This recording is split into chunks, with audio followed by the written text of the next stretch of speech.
Hi, we are living in a very competitive environment these days. Competition has always been there, but then it is more than yesterday, last year.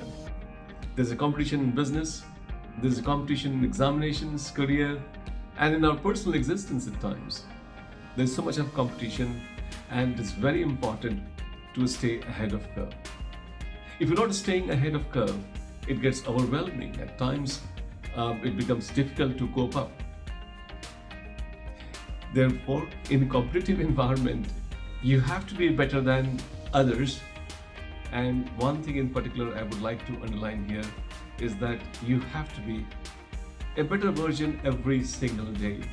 That means you're competing with your own self, and you are staying ahead of the curve in the process by continuously, constantly improving on your own self.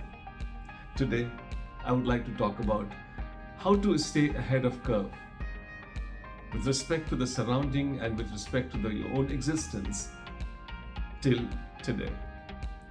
Let's talk about certain working tools. I'd like to share with you 6 working tools through which you can stay ahead of the curve. One thing I would like to mention is that I always keep telling is respect time. We quite often get so much glued with the task that we forget the sense of time, and then we start falling behind. It is very important that we focus time, and whatever target that we have got, we are moving with that. Do not be overwhelmed by the nature of task in terms of the quality of output. Sometimes even the quantity of output would take care, and your mind learns the efficiency, and your output improves, and you stay ahead of curve if you have respect for the time. The second tool I would like you to use for staying ahead of the curve is anticipate change.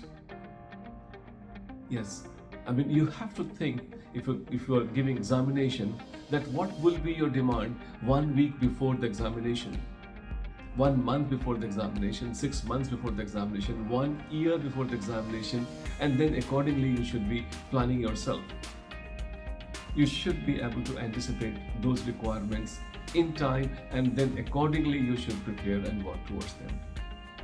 Third tool that I would like to give you is that keep your targets measurable. Announce them, write them down that this is what I'm going to achieve by this date.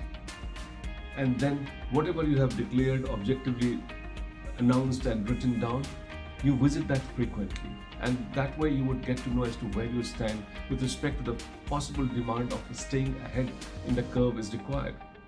Also, especially I would like to identify the youth and those students who are going for competition.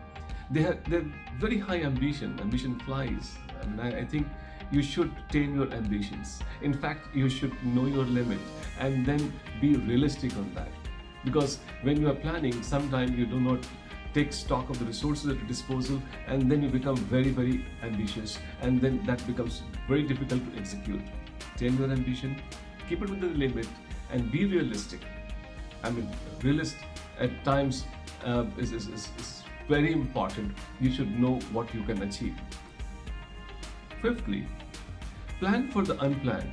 You should know that something would happen and then you have no control on.